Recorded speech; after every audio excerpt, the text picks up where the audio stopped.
ॐ नमः सिद्धेभ्यः नमो अरिहन्ताणं नमो सिद्धाणं नमो आर्याणं नमो वज्रायाणं नमो लोये सवसाणम् नत्वा जिनेन्द्रं गतिसर्वदोषं सर्वज्ञदेवं हितदर्शिकं च श्रीजैनसिद्धान्तप्रवेशिकेयं विरच्यते सौदियां हिताया। आदरणीय પંડિત શ્રી ગોપાલદાસજી બર્યાકૃત લઘુ જૈન સિદ્ધાંત પ્રવેશિકા ઉપર આપણો સ્વાધ્યાય ચાલી રહ્યો છે. એમાં જે ત્રીજો અધ્યાય છે એમાં ગઈકાલે આપણે જન્મની માહિતી જોઈ હતી, જન્મના પ્રશ્નો જોયા હતા. એમાં જન્મ કોને કહે છે, જન્મ કેટલા પ્રકારના છે, કયા જીવને કયા જન્મ હોય છે ચાર ગતિમાં વગેરે માહિતી આપણે જોઈ હતી. ત્યારબાદ આપણે જે 430 થી 442 નંબરના જીવ સમાસના જે પ્રશ્નો છે એની ચર્ચા આપણે કાલે ચાલુ કરી હતી.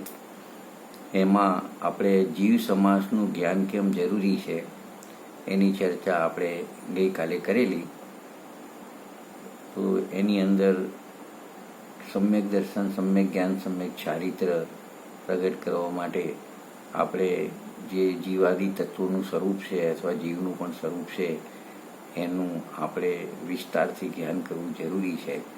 એના માટે આપણે ઘણા શાસ્ત્રોના આધારે પણ આપણે બધી ચર્ચા કરી હતી.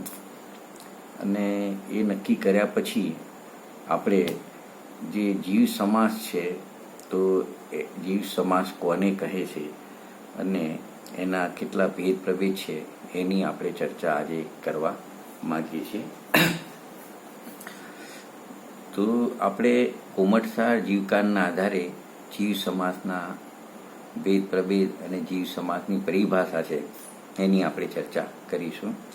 તો પહેલાં આપણે એ સમજવું પડશે કે સમાસ એટલે શું. જીવ સમાસ એક તો જીવને બતાવવાવાળું, જીવોને બતાવવાવાળું સમાસ. સમાસનો અર્થ કરીશું કે ધર્મ વિશેષણ.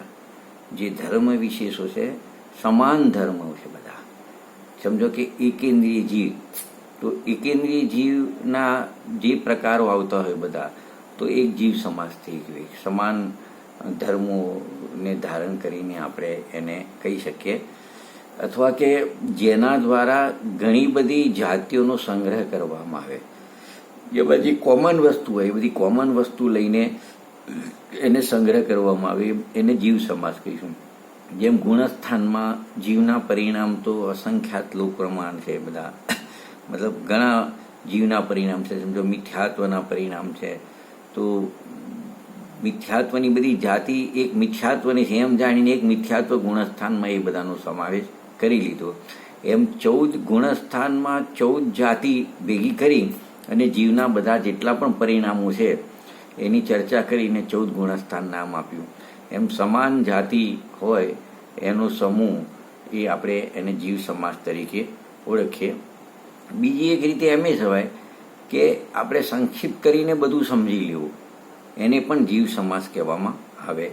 એટલે કે જીવ સંક્ષેપ કરીને સમજવું એટલે સમજો કે એકેન્દ્રિયમાં તો કેટલી બધી ભેદો હોય, યોનિઓ કેટલી હોય, એને આપણે બધું એક સંક્ષિપ્ત કરીને એને આપણે વર્ણન કરી દેવું કે લગભગ એમાં બધા જીવોનો સમાવેશ થઈ જાય. એટલે જ્યાં સુધી આ જીવોનું જ્ઞાન કરવામાં ના આવે જીવ સમાસનું, ત્યાં સુધી આપણને વિશેષ જ્ઞાન થઈ શકતું નથી. તો હવે આપણે એ જોઈશું કે આ જીવ સમાસના ભેદ પ્રભેદ છે એની આપણે થોડી ચર્ચા કરીશું. તો આચાર્ય ભગવંતોએ શાસ્ત્રોમાં જીવ સમાસને પહેલાં 4 પ્રકારે, મુખ્ય 4 પ્રકારે સમજાવ્યું છે. તો 4 પ્રકારે ભેદ કર્યા જીવ સમાસના. એક સ્થાન ભેદની અપેક્ષાએ ભેદ કર્યા, સ્થાન ભેદ. બીજો યોનિની અપેક્ષાએ બધા જીવોનો એક જીવ સમાસ બનાવ્યો. ત્રીજું કુલની અપેક્ષાએ બધા જીવ સમાસ બનાવ્યો. અને ચોથું અવગાહનાની અપેક્ષાએ જીવ સમાસ બનાવ્યો. એટલે કે સમજો કે અવગાહના બધા જીવોની લેવામાં આવે તો એના જે ભેદ બતાવવામાં આવે એમાં દરેકે દરેક સંસારી જીવોનો અંદર સમાવેશ થઈ જાય, તો એ અવગાહનાની અપેક્ષાએ થાય. એ રીતે કુલ જે છે કુળ એ કુળના પણ એ પ્રમાણે બધા લેવામાં આવે કે જેમાં બધા જીવોનો સમાવેશ થઈ જાય. એ રીતે યોનિના જે ભેદ પ્રભેદ છે એ લઈને એની અંદર બધા જીવોને સમાઈ લીધા. અને આ સ્થાન ભેદની અપેક્ષાએ પણ એ રીતે જીવના બધા ભેદો સમાઈ લીધા કે એમને ઉત્પન્ન થવાના જે સ્થાન છે જીવોને એ બધા જ લઈ લીધા. એટલે એમાં બધા જીવોનો એની અંદર સમાવેશ થઈ જાય. તો આપણે શાસ્ત્રોમાં તો દરેકે દરેક ભેદ પ્રભેદોની ચર્ચા કરેલી છે, પણ આપણે સ્થાન ભેદની અપેક્ષાએ એની ચર્ચા કરીશું જીવ સમાસની. તો સ્થાન ભેદની અપેક્ષાએ જે ભેદો પાડ્યા છે, એના પ્રભેદો પાડ્યા છે, તો એ પણ 4 પ્રકારે પાડ્યા છે સ્થાન ભેદથી. એક તો 14 જીવ સમાસ બતાવ્યા, એકદમ સંક્ષિપ્તમાં 14 બતાવ્યા. એને થોડું વિસ્તાર કરીને 57 બતાવ્યા જીવ સમાસ. એમાં થોડો વધારે વિસ્તાર કરી અને 98 જીવ સમાસ બતાવ્યા. અને અતિ વિસ્તાર કરીને 406 ભેદ કરવા. આ બધા સ્થાન ભેદની અપેક્ષાએ ભેદ કર્યા. જે 4 ભેદ મુખ્ય લીધા એમાં આપણે યોનિ, કુળ અને અવગાહનાને હમણાં બાજુમાં રાખો. આપણે સ્થાન ભેદ જે છે એની ચર્ચા કરીશું. અને એમાં પણ 4 પ્રકારની ચર્ચા કરેલી છે કે પહેલાં 14 ભેદ કર્યા એ જીવ સમાસના. એ 14માં બધા જ જીવનો સમાવેશ થઈ જાય. એમાં થોડો વિસ્તાર કરવામાં આવે તો 57 ભેદ થાય. એની અંદર પણ બધા જીવનો સમાવેશ થઈ જાય. એનાથી થોડું વધારે ડિટેલ કરવામાં આવે તો 98 ભેદ થાય. એનાથી વિશેષ અતિ વિસ્તાર કરવામાં આવે તો 406 ભેદ કર્યા. એમાં પણ બધા જીવનો સમાવેશ થઈ જાય. તો કોઈને એવો પ્રશ્ન થઈ શકે કે આવા ભેદ 14 ભેદ, 57 ભેદ, 98 ભેદ, 406 ભેદ, આવા બધા ભેદ કેમ કરવામાં આવે છે? તો એનો સીધો જવાબ એક જ છે કે જે જીવ સમાસ સમજવાવાળા જીવો હોય છે તો એમાં કોઈ તો સંક્ષિપ્ત રુચિવાળા હોય છે. એમને જીવ સમાસ બધા જીવોને સમજવા છે એના ભેદોને, પણ એમને અતિ સંક્ષિપ્તમાં સમજવું છે. તો એ પ્રકારે 14 ભેદમાં બધાને સમજી લીધા. ઘણા એનાથી વધુ મધ્યમ રુચિવાળા હોય તેમને મધ્યમ ભેદ કર્યા. અને કોઈ અતિ વિસ્તાર રુચિવાળા હોય છે તો એમને 406 ભેદ કરીને પણ એને સમજાયું. એટલે કે જીવોની રુચિ અલગ અલગ પ્રકારની હોય છે. તો અલગ અલગ રુચિવાળા જીવોને જીવનું જ્ઞાન કરવા માટે, જીવ સમાસનું જ્ઞાન કરવા માટે આવા 4 ભેદ કરેલા છે. એમાં આપણે સિદ્ધાંત પ્રવેશિકાના જે પ્રશ્નો છે આપણા, એ પ્રશ્નોની અપેક્ષાએ આપણે ચર્ચા કરીએ તો એમાં જે આ સ્થાન ભેદ છે એના 98 ભેદ છે. એ 98 ભેદની ચર્ચા પંડિત શ્રી ગોપાલદાસજી બરાએ સિદ્ધાંત પ્રવેશિકામાં કરેલી છે. એટલે આપણે 98 ભેદ કરવાના જીવોના, 4 ગતિના જીવોના સંસારના, અને એની અંદર બધા જીવોનો સમાવેશ થઈ જાય એ પ્રકારે આપણે એના ભેદ પ્રભેદ કરવાના છે. તો આપણે જોઈએ કે આવા 98 ભેદ કેવી રીતે જીવોના થતા હશે. તો સમજો કે એમાં આપણે થોડા છૂટા પાડીએ, પછી એનો વિસ્તાર કરી કેમ કરતા 98 ભેદ કરીશું. પહેલાં એકદમ એને સ્થૂળ અપેક્ષાએ સમજીએ તો આપણને ખબર છે કે જીવો જે છે સમજો તિર્યંકની અંદર એકેન્દ્રિય જીવ હોય આપણે, પછી આપણે વિકલ્ત્રય જીવ કહીએ છીએ, એટલે 2 ઇન્દ્રિય, 3 ઇન્દ્રિય, 4 ઇન્દ્રિય. પછી આપણે પંચેન્દ્રિય જીવ કહીએ છીએ, બરાબર છે. આ તિર્યંકની વાત કરીએ છીએ. પછી મનુષ્યમાં ભેદ પડશે. પછી દેવ અને નારકી લઈશું આપણે. એ પ્રમાણે આપણે એની ચર્ચા કરીશું. તો એકેન્દ્રિયમાં 42 જીવ સમાસ લીધા છે. એકેન્દ્રિયના 42 જીવ સમાસ લીધા. એટલે 42 ભેદને આપણે સમજીશું તો એમાં એકેન્દ્રિયના બધા જીવોનો એની અંદર સમાવેશ થઈ જશે. એ રીતે વિકલ્ત્રય લઈશું આપણે, એટલે 2 ઇન્દ્રિય, 3 ઇન્દ્રિય, 4 ઇન્દ્રિયવાળા જીવો, તો એમના 9 ભેદ લઈશું. એ 9 ભેદમાં પણ બધા વિકલ્ત્રયના જીવોનો સમાવેશ થઈ જશે. અને પંચેન્દ્રિય જે તિર્યન છે એના આપણે 34 ભેદ લઈશું. એની અંદર પણ બધા જીવોનો સમાવેશ થઈ જશે. એટલે આપણે એકેન્દ્રીના 42 ભેદ કરીશું, વિકલત્રયના 9 ભેદ કરીશું અને પંચેન્દ્રીના 34 છે. 34માંથી 18 ભેદ અલગ કરીશું અને 16 ભેદ અલગ કરીશું. તો તમને એમ પ્રશ્ન થાય કે 18 ને 16 કેમ અલગ કર્યા? તો આપણે આગળના પ્રકરણમાં આપણે ગયા સ્વાધ્યાયમાં જોયું હતું કે તિર્યંકની અંદર એકેન્દ્રિયથી 4 ઇન્દ્રિય સુધીના જીવો તો બધા સમૂર્છન જન્મવાળા હોય છે, એમને સમૂર્છન જન્મ હોય છે. એટલે જે એકેન્દ્રિય જીવના 42 ભેદ કરે એ બધા સમૂર્છન જન્મવાળા છે. વિકલત્રય 2 ઇન્દ્રિય 3 ઇન્દ્રિય 4 ઇન્દ્રિયવાળાના 9 ભેદ કર્યા એ બધા સમૂર્છન જન્મવાળા છે. એટલે 42 અને 9 51 ભેદ થયા, 51 ભેદ થયા. હવે પંચેન્દ્રિય જે છે એના 34 ભેદ છે, એમાંથી 18 ભેદ છે એ સમૂર્છનના છે અને બાકીના 16 ભેદ છે એ ગર્ભંજ પંચેન્દ્રિય તિર્યંકના છે. એટલે આપણે 42 એકેન્દ્રીયના, 9 વિકલત્રયના, 51 અને 18 પંચેન્દ્રિયના સમૂર્છનના, એમ કરીને ટોટલ 69 ભેદ સમૂર્છન જન્મના આપણે કર્યા. અને એ પંચેન્દ્રિય તિર્યંક બાકી રહ્યા એ 16 ભેદ છે, એ 16 ભેદ ગર્ભજના થયા. એમ કરી અને 85 ભેદ થયા એ તિર્યંકના થયા. તો આપણે આ રીતે 85 ભેદના તિર્યંકની આપણે ચર્ચા કરી. ફરી એકવાર કે આપણે જે ટોટલ 98 કરવાના છે એમાંથી 85 ભેદ તો કોના છે? તિર્યંકના છે. 9 મનુષ્યના થશે. એટલે 85 ને 9, 85 ને 5 90, 90 4 94, 2 દેવમાં થશે 96 અને 2 થશે નરકને, એમ કહીને 98 ભેદ થશે. તો 98 જીવ સમાસને આપણે સમજવાના છે. 98માંથી 85 ભેદ તો તિર્યંકના જ છે. આપણો પ્રશ્ન બી છે કે 85 ભેદ તિર્યંકના કઈ રીતે? તો આપણે જોયું કે 85 જે તિર્યંકના છે એની અંદર આપણે જોયું કે સમૂર્છનવાળા 69 છે અને 16 ગર્ભજવાળા છે પંચેન્દ્રિય જીવો. તો 69 સમૂર્છન તિર્યંક અને 16 ગર્ભજવાળા, એમ કરીને 85 ભેદ થયા. તો 69 સમૂર્છન કેવી રીતે થયા તિર્યંકમાં એ બી આપણે જોયું કે એક ઇન્દ્રિયના આપણે 42 જોયા, વિકલત્રયના 9 જોયા અને પંચેન્દ્રિયના આપણે 18 જોયા. એમ કરીને 69 એકેન્દ્રિયથી પંચેન્દ્રિય સુધીના સમૂર્છન થયા અને બીજા એની અંદર 16 ભેદ ઉમેર્યા એ પંચેન્દ્રિય તિર્યંકના પણ ગર્ભજના ઉમેર્યા. એમ કરીને 85 ભેદ આપણે તિર્યંકના કર્યા. હવે 85 તે થયા 9 મનુષ્યના, 94 2 દેવના, 96 અને 2 નારકીના, 98. આમ કરીને 98 ભેદની આપણે ચર્ચા કરી. તો આ જે 98 ભેદ છે જીવ સમાસ છે એને જાણી અને જે જીવ આ જીવોની દયા કરે છે એને સાધુ કહેવામાં આવે છે. આવી પણ પરિભાષા શાસ્ત્રોમાં જોવા મળે છે. સાધુની પરિભાષા એમનું જે બાહ્ય વ્યવહાર ચારિત્ર છે, વ્યવહાર ચારિત્રમાં દયા ધર્મને મુખ્ય કર્યો, અહિંસા પરમો ધર્મને વ્યવહારથી મુખ્ય કર્યો અને એમને એવું કીધું કે જે જીવો જીવ સમાજના જે 98 ભેદ છે એટલે આવા 98 પ્રકારના જીવો જોવામાં આવે છે. તો જે જીવ આ 98 જીવ સમાજને જાણી અને એની દયા કરે છે તો એ સાધુ કહેવામાં આવે છે. અને જે જીવ આવા 98 ભેદને જાણતો જ નથી જીવ સમાજના, તો એની હિંસાથી કેવી રીતે બચી શકે, એની દયા કેવી રીતે પાડી શકે?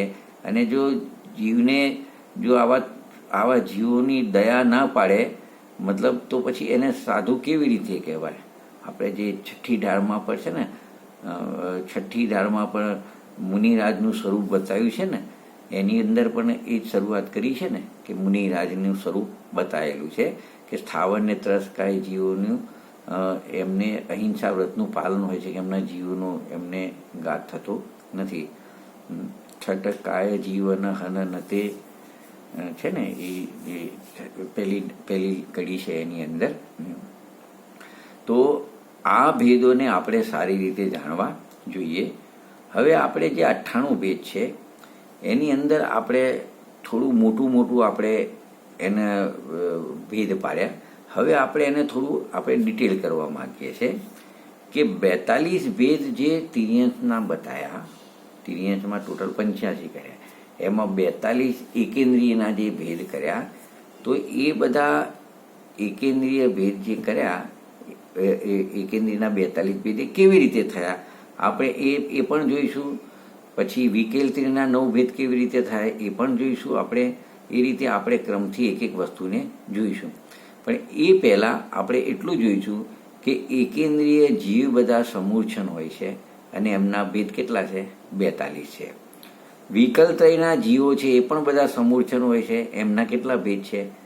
એમના 9 ભેદ છે. ત્યારબાદ પંચેન્દ્રિય સમૂર્છન છે, એના 18 ભેદ છે. કેટલા છે? 18 છે. આમ આ બધા સમૂર્છન તિર્યંતનો એકેન્દ્રિયથી પંચેન્દ્રિય સુધીના જીવોનો સરવાળો કરીએ તો 42 એકેન્દ્રિય, 9 વિકલત્રય અને 18 પંચેન્દ્રિય સમૂર્છન, એમ કરીને 69 ભેદ સમૂર્છન તિર્યંતના થયા. હવે ગર્ભજ તિર્યંતના જે 16 ભેદ છે એ આપણે એની અંદર ઉમેરીએ તો 85 ભેદ થઈ ગયા તિર્યંતના. તો એમાં આપણે હવે અલગ અલગ જોઈશું કે પહેલાં આપણે એકેન્દ્રીના જે 42 ભેદ કર્યા સમૂર્છન જીવોના, એકેન્દ્રી બધા સમૂર્છન હોય છે, એ કેવી રીતે થયા.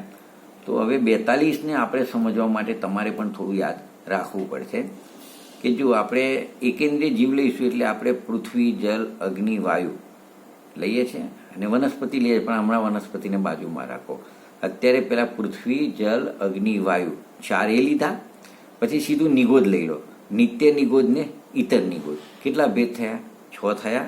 ફરી પૃથ્વીકાય, જલકાય, અગ્નિકાય, વાયુકાય, નિત્ય નિગોદ ને ઇતર નિગોદ, એ એકેન્દ્રીયના 6 ભેદ લીધા પહેલા. બરાબર છે. એ 6 ભેદ 6 પ્રકારના જીવો બાદર પણ હોય છે અને 6 પ્રકારના જીવો સૂક્ષ્મ પણ હોય છે. એટલે એ 6 ને 2 વડે, એક બાદર ને એક સૂક્ષ્મ, 2 વડે ગુણવાથી 12 ભેદ થયા. કેટલા થઈ ગયા? 12 ભેદ થયા. બહુ સિમ્પલ છે, 12 ભેદ થયા. હવે આપણે જે વનસ્પતિ બાકી રાખ્યું હતું ને, વનસ્પતિ, એમાં સાધારણ વનસ્પતિના 2 ભેદ તો લઈ લીધા, નિત્ય નિગોદ ને ઇતર નિગોદ. હવે પ્રત્યેક વનસ્પતિના 2 ભેદ ઉમેરવાના છે આ 12માં. તો પ્રત્યેક વનસ્પતિના પણ 2 ભેદ છે. એક સપ્રતિષ્ઠિત પ્રત્યેક વનસ્પતિ અને અપ્રતિષ્ઠિત પ્રત્યેક વનસ્પતિ. તો 12 ભેદમાં એ 2 ભેદ ઉમેરીએ તો ટોટલ 14 ભેદ થયા એકેન્દ્રીના. કેટલા થયા? 14 ભેદ થયા. એ 14 ભેદ થયા. હવે આપણે ગઈકાલમાં જોયું હતું કે આ તિર્યંચોમાં પર્યાપ્તક જીવ પણ હોય છે, નિવૃત્તિ પર્યાપ્તક પણ જીવ હોય છે અને લબ્ધ પર્યાપ્તક પણ જીવ હોય છે. એવા 3 પ્રકાર જોવામાં આવે છે. તો આપણે જે 14 ભેદ જોયા ને, એ 14 ભેદમાં 14માં આ 3 પ્રકાર જોવા મળશે. એટલે 14 ને 3 વડે ગુણીએ તો કેટલા થયા? 42 થયા. આમ એકેન્દ્રીય તિર્યંશના 42 ભેદ આપણે આ રીતે કર્યા. હવે થોડો આપણને પ્રશ્ન થાય કે પર્યાપ્તક એટલે શું, નિવૃત્તિ પર્યાપ્તક એટલે શું અને લબ્ધ પર્યાપ્તક એટલે શું. આ 3 જે ભેદ આવ્યા ને પાછળથી, એને આપણે થોડું જોઈ લઈએ. તો એક તો જે જીવોને પર્યાપ્તક નામક્રમનો ઉદય હોય અને જેમની જે પર્યાપ્તિ હોય 6 પર્યાપ્તિમાંથી ઓછામાં ઓછી 4 હોય છે, તો જે પર્યાપ્તિ હોય એ પર્યાપ્તિ નિયમથી પૂરી થવાની હોય, જેને જે પર્યાપ્તિ હોય, તો એ જીવને પર્યાપ્તક જીવ કહેવામાં આવે છે. એક વસ્તુ. હવે બીજો ભેદ છે નિવૃત્તિ પર્યાપ્તક. કોને કહેવાય? તો જે જીવની નિયમથી આવી પર્યાપ્તિઓ પૂરી થવાની છે પરંતુ હજુ પૂરી થઈ નથી, પણ નિયમથી થવાવાળી છે, એને જ્યાં સુધી એ પર્યાપ્તિ પૂરી ના થાય ત્યાં સુધી એ જીવને નિવૃત્તિ પર્યાપ્તક જીવ કહેવામાં આવે. નિવૃત્તિ પર્યાપ્તક જીવ કહેવામાં આવે છે. 2 થઈ ગયા. હવે ત્રીજો ભેદ છે એ અલગ છે આ 2થી હટીને, અપર્યાપ્તક જીવ, લબ્ધ પર્યાપ્તક જીવ. એટલે કે જેને અપર્યાપ્તક નામક્રમનો ઉદય છે અને જેમની પર્યાપ્તિઓ પૂરી થવાની નથી નિયમથી, અંતર્મુહૂર્તની અંદર એમનું મરણ થઈ જાય છે, એમને લબ્ધ પર્યાપ્તક જીવ કહેવામાં આવે છે. તો એકેન્દ્રિય આપણે જોયું ને, એકેન્દ્રિયમાં પૃથ્વી, જલ, અગ્નિ, વાયુ, બરાબર. અને સાધારણ વનસ્પતિમાં આપણે લીધું નિત્ય નિગોદ ને ઇતર નિગોદ. આમાં પણ 3 પ્રકારના જીવ હોય, પર્યાપ્તક, નિવૃત્તિ પર્યાપ્તક અને લબ્ધ પર્યાપ્તક. તો આપણે 6 ભેદ તો આ કર્યા. ફરી પૃથ્વી, જલ, અગ્નિ, વાયુ, નિત્ય નિગોદ, ઇતર નિગોદ. તો 6 એ થયા. એ 6માં બાદરે હોય છે અને સૂક્ષ્મ પણ હોય છે, એટલે 6 બાદરના ને 6 સૂક્ષ્મના, તો એટલે 12 થઈ ગયા. હવે એની અંદર જે પ્રત્યેક વનસ્પતિમાંથી સપ્રતિષ્ઠિત પ્રત્યેક અને એક અપ્રતિષ્ઠિત પ્રત્યેક, એ 2 ઉમેરી લઈએ પ્રત્યેક વનસ્પતિના ભેદ, એટલે 12 ને 2 14 થઈ ગયા. આ 14 જીવો પર્યાપ્તક પણ હોય છે, નિવૃત્તિ પર્યાપ્તક પણ હોય છે અને લબ્ધ પર્યાપ્તક પણ હોય છે. એટલે એ 14 જીવને 3 વડે ગુણવાથી 14 ને 42 ભેદ આ રીતે આપણા થઈ ગયા. તો આ એકેન્દ્રિય જીવ સમાસ છે એના 42 ભેદ આપણે આ રીતે કર્યા. હવે આપણે એને આગળ જોઈએ. એના પછી નંબર આવે વિકલત્રય જીવનો. તો જો વિકલત્રય કોને કહેવાય સમજી લો. વિકલત્રય એક ઇન્દ્રિયથી ઉપર અને પંચેન્દ્રિયથી નીચેના જીવો બધા વિકલત્રય કહેવાય છે. એટલે વિકલત્રય, જેમ વિકલાંગ કહેવાય ને, જેને પૂરા અંગ નથી એ વિકલાંગ કહેવાય, એમ જેને 5 ઇન્દ્રિયો નથી, બરાબર છે, તો એ વિકલત્રય જીવ કહેવાય છે. એટલે 3 છે, 3 પ્રકારના જીવ છે. એટલે એમાં 2 ઇન્દ્રિયવાળા આવશે, 3 ઇન્દ્રિયવાળા હોય છે અને 4 ઇન્દ્રિયવાળા, એ બધા વિકલત્રયના જીવો છે. તો એ વિકલત્રય જીવોના 9 ભેદ આપણે લેવાના છે. આ જે 85 ટોટલ કરીશું ને આપણે, એમાંથી 9 ભેદ લેવાના છે. એકેન્દ્રિયના તો આપણે 42 લીધા, વિકલત્રયના 9 ભેદ લેવાના છે. તો એ 9 ભેદ કેવી રીતે થયા કે આપણે જોયું, 2 ઇન્દ્રિય, 3 ઇન્દ્રિય ને 4 ઇન્દ્રિય, એ 3 ભેદ તો થઈ ગયા મૂળ ભેદ. એ ત્રણેયમાં 3 ભેદ પેલા હોય છે, પર્યાપ્તક, નિવૃત્તિ પર્યાપ્તક અને લબ્ધ પર્યાપ્તક. એટલે ત્રણેયમાં 3 ભેદ જોવા મળે, એટલે 3 તરી 9 થઈ ગયા. એમ એ 3 ને 3 વડે ગુણતા 9 ભેદ થઈ ગયા. એ વિકલત્રય જીવ સમાસના 9 ભેદ થઈ ગયા. હવે આપણે જઈશું કે એકેન્દ્રિય પતી ગયું, વિકલત્રય પતી, હવે પંચેન્દ્રિય આવ્યું. તો પંચેન્દ્રિયમાં આપણે 2 પ્રકાર જોયા હતા, 18 ભેદ જોયા હતા. એક સમૂર્છનના, તો આપણે સમૂર્છન, તિર્યંક, પંચેન્દ્રિય છે, એના આપણે 18 ભેદ જોઈશું આપણે. તો એ 18 ભેદ કેવી રીતે થશે પંચેન્દ્રિય જીવના, સમૂર્છનના? તો જો આ જે તિર્યંચો જોવામાં મળે છે, તો એક તો જલચર જોવામાં મળે છે, જે પાણીમાં રહેવાવાળા તિર્યંચો છે. પછી એક થલચર, જમીન ઉપર રહેવાવાળા તિર્યંચો છે. અને એક નભચર, એટલે આકાશમાં રહેવાવાળા, ઉડવાવાળા જીવો છે, એ નભચર છે. એટલે 3 પ્રકારના જીવ થયા, જલચર, થલચર અને નભચર. આ 3 પ્રકારના જે જીવો આપણે જોયા. હવે એ જીવોમાં 2 ભેદ હોય છે, સંઘની પણ હોય છે અને અસંઘની પણ હોય છે, 3માં. એટલે 3 ને 2 વડે ગુણીએ તો કેટલા થયા? 6 ભેદ થઈ ગયા. આપણી પાસે પંચેન્દ્રિય સમૂર્છનના 6 ભેદ થયા. હવે એમાં પેલા 3 ભેદ તો ખરા જ પાછા, પર્યાપ્તક, નિવૃત્તિ પર્યાપ્તક અને લબ્ધ પર્યાપ્તક. આ 6માં 3 જોવા મળશે, એટલે 6 ને 3 વડે ગુણીએ તો 6 તરીને કેટલા થઈ ગયા? 18 ભેદ થઈ ગયા. તો આ 18 ભેદ કરે આપણે પંચેન્દ્રિય સમૂર્છન તિર્યંકના આપણે 18 ભેદ કર્યા. એટલે આપણી પાસે 42 હતા એકેન્દ્રિયના, 42માં 9 ઉમેર્યા આપણે વિકલત્રયના, એટલે 42 ને 9 51 થયા. 51માં 18 ઉમેર્યા પંચેન્દ્રિયના, આપણે સમૂર્છનના ઉમેર્યા, એટલે સમૂર્છનના કુળ આપણે 51 ને 18 69 ભેદ આપણે જોયા. હવે એ 69 ભેદ થયા, એમાં ગર્ભજ તિર્યંચ રહ્યા પંચેન્દ્રિય વાળા, તો એના 16 ભેદ છે આપણે ઉમેરીશું. એટલે આ જે તિર્યંચના કુલ 85 ભેદ આપણા પૂરા થશે. તો ગર્ભજના તિર્યંચના 16 ભેદ કેવી રીતે થશે? તો એની અંદર આપણે ભૂમિમાં જઈશું. જે તિર્યંચોની આપણે ભૂમિ જોઈશું ને, તો 2 પ્રકારની ભૂમિ આપણે લઈશું, એક કર્મભૂમિ અને એક ભોગભૂમિ. તો કર્મભૂમિમાં જે તિર્યંચ હોય છે ને, ગર્ભજ લીધા, ઉપર લીધા એ બધા સમૂર્છન લીધા. હવે આપણે ગર્ભજ તિર્યંચ લઈશું. એટલે પેલા સમૂર્છન જન્મવાળા હતા બધા જીવો, હવે 16 છે ગર્ભજ જન્મવાળા છે. ગર્ભજ જન્મમાં આપણે 3 પ્રકાર જોયો હતો ને, જરાયુજ, અંડજ ને પોતજ. એ 3 પ્રકારમાં ગર્ભજ જન્મમાં પંચેન્દ્રિય જીવો હોય છે, સંઘની પંચેન્દ્રિય જીવો, તિર્યંચની વાત છે. તો એ કર્મભૂમિ પણ એવા જીવો જોવા મળે છે અને ભોગભૂમિમાં પણ એવા જીવો જોવામાં મળે છે, ગર્ભજ જીવો.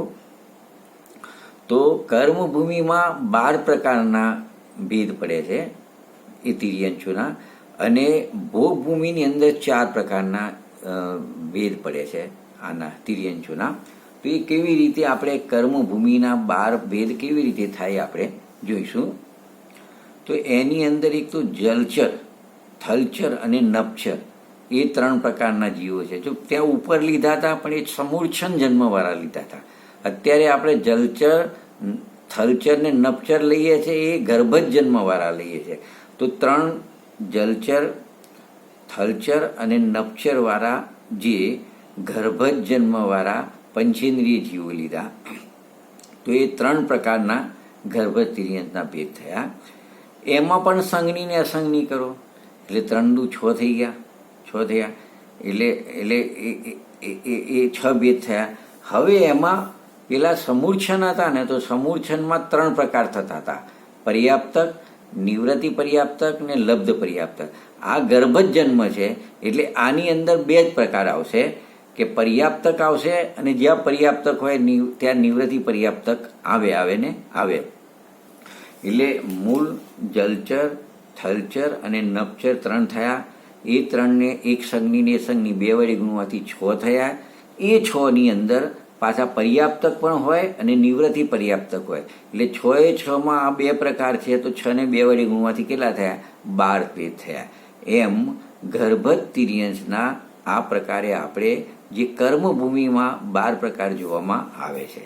અને ભોગભૂમિમાં 12 નથી, ભોગભૂમિમાં 4 જ હોય છે. તો ભોગભૂમિમાં કેમ 4 છે એ આપણે જોઈશું. કે ભોગભૂમિમાં જલચર હોતા નથી, એટલે ખાલી થલચર અને નભચર જીવો જ જોવામાં આવે છે. ભોગભૂમિમાં સંજ્ઞી જે તિર્યંચો હોય છે એ જલચર નથી હતા. ત્યાં ખાલી તિર્યંચો ખાલી થલચર અને નભચર હોય છે. તો 2 એ થયા. અને એ બંનેમાં સંજ્ઞી પણ હોઈ શકે, અને ત્યાં બધા નિયમથી સંજ્ઞી હોય છે, કોઈ અસંજ્ઞી પણ નથી હતા. એ બધા જીવો કેવા હોય છે? સંજ્ઞી જીવો જ હોય છે. તો જલચર હોતા નથી અને અસંજ્ઞી હોતા નથી, બરાબર છે. એટલે નભચર અને થલચર અને બધા સંજ્ઞી હોય છે. તો એ જે 2 ભેદ થયા, થલચર અને નભચર, એના પર્યાપ્તક અને નિવૃત્તિ પર્યાપ્તક, એ 2 ભેદ એના તો નિયમથી હોય. એટલે 2 ને 2 કેટલા થયા? 4 થયા. તો એ રીતે આપણે ભોગભૂમિમાં જે ગર્ભજ તિર્યન છે એમના કેટલા પ્રકાર છે? 4 પ્રકાર થયા. આ રીતે આપણે જે જોયું કે ગર્ભજ જન્મવાળા કર્મભૂમિના 12 અને ભોગભૂમિના 4, એમ કરીને 16 ગર્ભજ જન્મવાળા પંચેન્દ્રિય જીવો જોયા. અને 69 આપણે એકેન્દ્રિયથી પંચેન્દ્રિય સુધીના સમૂર્છન જન્મવાળા જોયા હતા. એટલે એકેન્દ્રિયથી પંચેન્દ્રિય સુધી સમૂર્છન જન્મવાળા 69 અને પંચેન્દ્રિયના ગર્ભજ જન્મવાળા 16 થયા. એમ કરીને આપણી પાસે તિર્યંશના 85 ભેદ પૂરા થઈ ગયા. તો હવે તિર્યંશની ફાઇલ આપણે બંધ કરીશું, બરાબર, મગજમાં. હવે આપણે મનુષ્ય, દેવ અને નારકી રહ્યા, બરાબર. દેવ નારકીમાં તો બહુ 2 જ ભેદ છે, એને હમણાં બાજુમાં રાખ્યું. હવે આપણે તિર્યંશ પછી મનુષ્યના જોઈશું. તો મનુષ્યમાં કેટલા ભેદ છે? 9 ભેદ છે મનુષ્યના. તો 9 ભેદ કેવી રીતે થાય એ આપણે જોઈશું. તો જો આપણે મનુષ્ય હોય ને, તો એ ક્યાં ક્યાં હોય? તો એક તો આપણે કહીએ છીએ ને કે માનુષ્યો તો પર્યાની અંદર અઢીદીપ છે, અઢીદીપની બહાર મનુષ્ય જઈ શકતા નથી, અઢીદીપની અંદર હોય છે. તો અઢીદીપની અંદર ભૂમિઓ કેટલી હોય છે આપણે? તો જો એક કર્મભૂમિ આપણે છે, પછી ભોગભૂમિ હોય છે અને કુભોગભૂમિ હોય છે. તો 3 પ્રકારની ભૂમિ હોય છે. તો 3 પ્રકારના જીવો ભૂમિની અપેક્ષાએ આપણે મનુષ્યના કરીશું. કે મનુષ્યના ભૂમિની અપેક્ષાએ 3 પ્રકાર પડીશું: કર્મભૂમિવાળા, ભોગભૂમિવાળા અને કુભોગભૂમિવાળા મનુષ્યો. એવા 3 પ્રકાર તો એ થયા. હવે આપણે જોઈશું કે જે કર્મભૂમિ છે ને, કર્મભૂમિ, એ કર્મભૂમિની સંખ્યા કેટલી આપણે? કર્મભૂમિ તો ટોટલ 170 કર્મભૂમિ છે. કેટલી? 170 કર્મભૂમિ છે. પછી ભોગભૂમિ કેટલી છે? આપણે ભોગભૂમિની વાત કરીએ ને તો 30 ભોગભૂમિ છે. કેટલી? 30 ભોગભૂમિ છે. અને મલેશખંડ હોય તો 850 મલેશખંડ છે. બરાબર છે. તો જો આપણે કર્મભૂમિમાં, આપણે કર્મભૂમિ એટલે આર્યખંડ પણ કહેવાય, અને એમાં મલેશખંડ બી હોય છે. અને ભોગભૂમિ ને કુભોગભૂમિ જોઈએ ને તો એમાં આર્યખંડે નથી હોતા અને મલેશખંડ પણ હોતા નથી. તો આમ ભૂમિની અપેક્ષાએ જોઈએ તો મનુષ્યના 4 પ્રકાર આપણે કરીશું. તો એક તો ભોગભૂમિનો મનુષ્ય એમ કહીશું, બીજો કુભોગભૂમિનો મનુષ્ય એમ કહીશું, ત્રીજું આર્યખંડનો મનુષ્ય કહીશું, અને ચોથા મલેશખંડના મનુષ્ય કહીશું. તો આ 4 પ્રકાર મનુષ્યના થયા ભૂમિની અપેક્ષાએ. ફરી ભોગભૂમિ, કુભોગભૂમિ, 2 તો એ થઈ ગયા. અને જે કર્મભૂમિ છે એ કર્મભૂમિમાં આર્યખંડ ને મલેશખંડ હોય છે. પેલી 2 ભૂમિઓમાં હોતા નથી. એટલે 3 જે આપણે 3 ભૂમિ લીધી એમની આપણે 4 કરીએ, એક મલેશખંડ ઉમેરીને. બરાબર છે. તો એ 4 ભૂમિના મનુષ્ય છે. તો જો ભોગભૂમિ આપણે હમણાં જોયું, ભોગભૂમિ 30 હોય છે. 10 ઉત્તમ, 10 મધ્યમ અને 10 જગન્ય, એમ કરીને કેટલી હોય છે? 30 ભોગભૂમિ હોય છે. કુભોગભૂમિ કેટલી હોય છે? તો 96 કુભોગભૂમિ હોય છે. 48 વત્તા 48, તો એમ થાય 48 એવા કેમ 2 ભેદ પાડ્યા? કે આપણો જંબુદ્વીપ છે. જંબુદ્વીપના ફરતે લવણ સમુદ્ર છે, પછી ગાતકી ખંડ છે, પછી કાલોદધી સમુદ્ર છે. તો 2 સમુદ્ર આવ્યા, પછી પુષ્કર દ્વીપ આવ્યો અડધો. તો જે 2 સમુદ્ર આવ્યા, કયા કયા? લવણ સમુદ્ર અને કાલોદધી સમુદ્ર. એ સમુદ્રની મધ્યમાં, બંને સમુદ્રની મધ્યમાં 48 આ કુભોગભૂમિ છે. અને અંતરદ્વીપ એવું પણ કહેવામાં આવે છે. એની અંદર છે ને વચ્ચે, સમુદ્રની વચ્ચે, એટલે અંતરદ્વીપ પણ કહેવામાં આવે છે. એને કુભોગભૂમિ પણ કહેવામાં આવે છે. ત્યાં પણ મનુષ્ય જોવામાં આવે છે. તો ભોગભૂમિમાં પણ મનુષ્ય જોવામાં આવે છે, આ કુભોગભૂમિમાં પણ મનુષ્ય જોવામાં આવે છે. તો ભોગભૂમિ 30 છે, કુભોગભૂમિ 96 છે. હવે આર્યખંડ આવ્યો. આર્યખંડ, તો જો આર્યખંડના 170 ભેદ છે, ત્યાં પણ મનુષ્ય હોય છે. તો એ કયા થયા આપણે જોઈએ કે આપણા 5 મેરુ છે. એક મેરુમાં 1 ભરત, 1 ઐરાવત અને 32 વિદેહ ક્ષેત્ર છે. આ એક મેરુની વાત થઈ. તો 5 મેરુમાં 5 ભરત થઈ જશે, 5 ઐરાવત થઈ જશે, 10 તો એ થઈ જશે. અને એક મેરુમાં 32 વિદેહ છે, એટલે 32 પંચા 160 વિદેહ થઈ જશે. એટલે ટોટલ 170 જે ક્ષેત્ર છે એ આર્યખંડ કહેવામાં આવે છે, અને કર્મભૂમિ પણ કહેવામાં આવે છે. અને હવે ચોથા નંબરમાં ભેદ આવ્યો મલેશખંડના મનુષ્ય. તો મલેશખંડ શું છે, ક્યાં, કેવી રીતે હોય છે, અને એના કેટલા ભેદ છે? તો જો કે આપણે જે સમજો કે એક મેરુ લઈએ તો 1 ભરત છે, આપણે 1 ભરત કહીએ છીએ, 1 ઐરાવત કહીએ છીએ. તો 1 ભરત એ આર્યખંડ થયું. તો 1 આર્યખંડ લો તો 5 મલેશખંડ હોય. કેટલા? 5 મલેશખંડ હોય. તો આપણી પાસે આર્યખંડ કેટલા છે? 5 ભરત, 5 ઐરાવત ને 160 વિદેહ, ટોટલ 170 આર્યખંડ છે. તો દરેકના 5 મલેશખંડ છે. તો 170 ગુણ્યા 5 કરીએ તો 17 પંચા 85, 850 મલેશખંડ છે. ત્યાં પણ મનુષ્ય જોવામાં આવે છે. તો આ પ્રકારે 4 જગ્યાએ મનુષ્ય જોવામાં આવશે. ભોગભૂમિમાં, એની 30 ભોગભૂમિમાં, 96 કુભોભૂમિમાં, 170 આર્યખંડમાં અને 850 મલેશખંડમાં. આ 4 જગ્યાએ મનુષ્ય જોવામાં આવે છે. હવે આપણે એમાં એ 4 પ્રકાર છે. એમાં પર્યાપ્તક અને અપર્યાપ્તક, પર્યાપ્તક અને નિવૃત્તિ પર્યાપ્તક, એ 2 વડે ગુણીએ આપણે તો 8 ભેદ થયા. અને લબ્ધ પર્યાપ્તકનો 1 જ ભેદ હોય છે. તો એ ભેદ ઉમેરીએ તો 8 ને 9 ભેદ થયા. કારણ કે આમાં વિશેષતા શું છે કે મનુષ્યમાં પણ તિર્યંકની જેમ સમૂર્છન અને ગર્ભજ 2 પ્રકારના જન્મ હોય છે. તમે સમજો. પણ જે મનુષ્ય સમૂર્છન જન્મવાળા હોય એ બધા નિયમથી લબ્ધ પર્યાપ્તક જ હોય. તિર્યંશની જેવું નથી એમાં કે સમૂર્છન જીવ હોય એમાં પર્યાપ્તક હોય, નિવૃત્તિ પર્યાપ્તક હોય ને લબ્ધ પર્યાપ્તક હોય. મનુષ્યમાં તો જે સમૂર્છન જીવ છે એ લબ્ધ પર્યાપ્તક જ હોય. એટલે સમૂર્છન મનુષ્યમાં એક લબ્ધનો એક જ ભેદ હોય છે.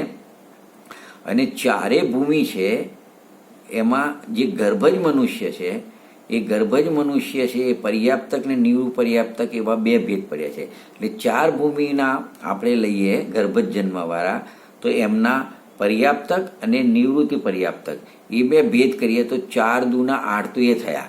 અને જે સમૂર્છન મનુષ્ય હોય છે એમનો એક ભેદ ઉમેરીએ લબ્ધ પર્યાપ્તનો તો 8 ને 9 ભેદ થયા. એમ મનુષ્યના ટોટલ કેટલા થઈ ગયા? 9 ભેદ થઈ ગયા.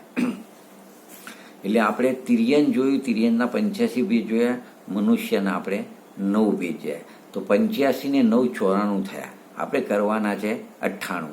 એ 98 કેવી રીતે બાકી રહે આપણે જોઈશું કે 2 ભેદ તો એમાં દેવગતિના બાકી રહ્યા અને 2 ભેદ નરકના. એટલે આપણી પાસે 94 ને 4 કેટલા થઈ જશે? 98. તો આપણે દેવગતિ ને નરક ગતિના 2 ભેદ જોઈએ. તો દેવગતિ ને નરક ગતિમાં આપણે જોયું હતું જન્મ વખતે ઉત્પાદ જન્મ જ હોય છે, ઉપપાદ જન્મ એમનો હોય છે. અને જ્યાં ઉત્પાદ જન્મ હોય ત્યાં પર્યાપ્તક અને નિવૃત્તિ પર્યાપ્તક એવા 2 ભેદ હોય છે. માટે દેવગતિમાં પર્યાપ્તક અને નિવૃત્તિ પર્યાપ્તક એવા 2 ભેદ દેવગતિના પર છે. અને નરક ગતિમાં પણ ઉત્પાદ જન્મ છે એટલે એમના પણ પર્યાપ્તક અને નિવૃત્તિ પર્યાપ્તક એવા 2 ભેદ એમાં થશે. એટલે એમ કરીને 4 ભેદ એ થયા. એટલે 94 ને 4 98. આમ આપણે આખું ટોટલ મારીએ તો તિર્યંશના 85 થયા કુલ ભેદ, મનુષ્યના 9 થયા, દેવના 2 થયા અને નરકના 2 થયા. એમ કરીને કુલ 98 ભેદ જીવ સમાસના જોયા. તો આપણે એક જીવ સમાસના સ્થાનની અપેક્ષાએ આપણે 98 ભેદવાળું જે પ્રકરણ હતું એ આપણે પૂરું કર્યું. તો આ પ્રમાણે આપણે જે જીવ સમાસના સિદ્ધાંત પ્રવેશિકાના જે આપણા પ્રશ્નો હતા 430 થી 442 નંબરના પ્રશ્નો, એનો બધો આપણે ખુલાસો આ રીતે આપણે સમજ્યા. અહીંયા જીવ સમાસનું આપણે પ્રકરણ પૂરું કરીએ છીએ. વધુ આવતા સ્વાધ્યાયમાં આગળનો જે વિષય છે એ આપણે લઈશું. અહીં આપણે વિરામ લઈએ છીએ. જય જિનેન્દ્ર.